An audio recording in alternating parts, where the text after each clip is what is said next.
ব্রট to you by V-Guard, co-powered by Sensodyne ও ভিমল বলো কথা কেশরী। আমাদের মন্ত্রী, বিধায়ক, জেলা পরিষদ সদস্য, সাংসদ, লোকসভা, রাজ্যসভা সবাই দিল্লিতে গিয়ে দুদিন অবস্থান বিক্ষোভে কাঁধে কাঁধ মিলিয়েছিল গরিব মানুষের, যাতে টাকা মানুষ পায়।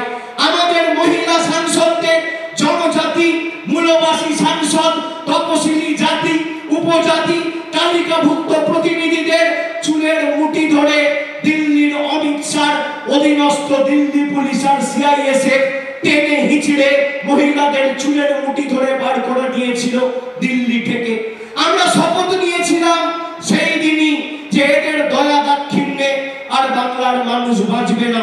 আমরা অক্টোবর মাসে অবস্থান বিক্ষোভ করেছিলাম, আর মমতা বন্দ্যোপাধ্যায় রেড রোড থেকে ফেব্রুয়ারি মাসে বলেছিল যে 59 লক্ষ শ্রমিকের বকেয়া পাওনা কেন্দ্র সরকার দিক আর না দিক আমার সরকার মিটিয়ে দেবে।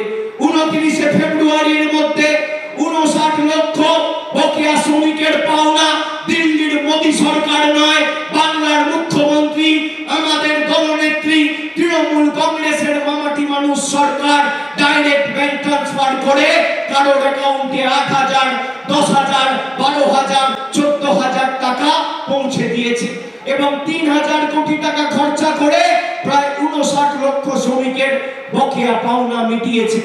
আমি যখন নবজোয়ার করছিলাম, আমাকে মায়েরা, দিদিরা রাস্তায় যাওয়ার সময় দুধারে দাঁড়িয়ে উলুধ্বনি, শঙ্খধ্বনি দিয়ে বরণ করার সময় দুহাত তুলে আশীর্বাদ করে আমাকে কাঁদো কাঁদো মুখ নিয়ে বলেছিল, বাবা মূল্য বৃদ্ধির এমন অবস্থা, সংসার আর চলছে না, একটু দিদিকে বলো না লক্ষ্মীর ভান্ডারটা বাড়াবে।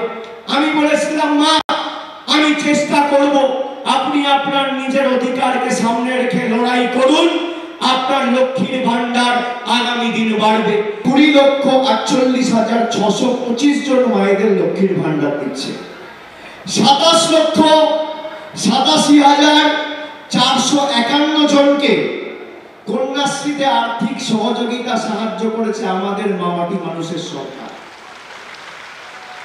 এই জেলা দক্ষিণ 24 পরগনা জেলায় 83 লক্ষ, সংখ্যাটা শুনুন, খালি দক্ষিণ 24 পরগনা জেলায় 83,24,698 জনকে 7,237 কোটি টাকা খরচা করে প্রতি মাসে বিনামূল্যে রেশন দিচ্ছে আমাদের সরকার।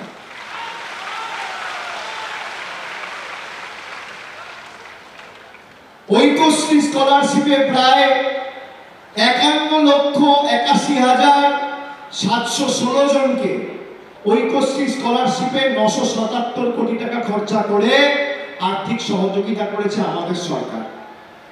বিজেপি ভোট চাইতে এলে বলবেন তোমার 10 বছরের রিপোর্ট কার্ডটা নিয়ে এসো, অভিষেক বন্দ্যোপাধ্যায় চ্যালেঞ্জ করে গেছে। যারা ভোট চাইতে আসছে, আচ্ছা আপনারা বলুন তো, রিপোর্ট কার্ড দেখানো তাদের উচিত কি উচিত না? কি মায়েরা, 10 বছর তো ক্ষমতায়, 14 থেকে 24, গরিব মানুষের কাছে যখন আপনারা আসছেন ভোট চাইতে, 10 বছর কেন্দ্রে সরকারে ক্ষমতায় থাকার পর গরিব মানুষের জন্য, পাথর প্রতিমার জন্য, নামখানা ব্লকের জন্য, সাগর ব্লকের জন্য, কাকদ্বীপের জন্য, কুলপির জন্য, মগরাহাটের জন্য, ওদিকে রায়দিঘির জন্য কি করেছেন তার হিসাব দেওয়ার কথা না? উচিত নয়? উচিত কি উচিত নয়? আপনারা শুনে রাখুন, শুনলে অবাক হবেন। 10 দিন আগে বিজেপির একজন মহিলা নেত্রী কুচবিহার থেকে রাজ্য নেতৃত্বকে পাশে বসিয়ে মঞ্চ থেকে বলেছে যে আমরা যদি 24-এ ভালো ফল করি বাংলায়, মানে এই নির্বাচনে যদি বাংলায় ভালো ফল করি, তাহলে 3 মাসের মধ্যে লক্ষ্মীর ভান্ডার বন্ধ করে দেব। আপনারা শুনবেন, আমি আমার সাথে নিয়ে এসেছি মোবাইল ফোনে, প্রকাশ্যে সভা থেকে বলেছে, সবার কাছে রয়েছে রেকর্ডিংটা, আমি আপনাদের শোনাচ্ছি, শুনুন। নইলে বিজেপি বলবে অভিষেক বন্দ্যোপাধ্যায় এসেছিল, মিথ্যে কথা বলে গেছে।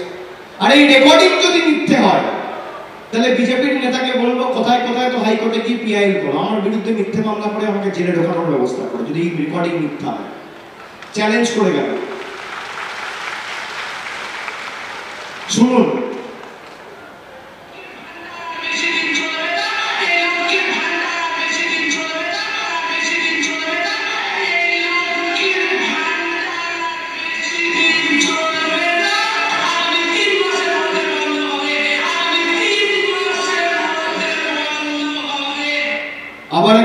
শোনাচ্ছি, আপনারা শুনুন।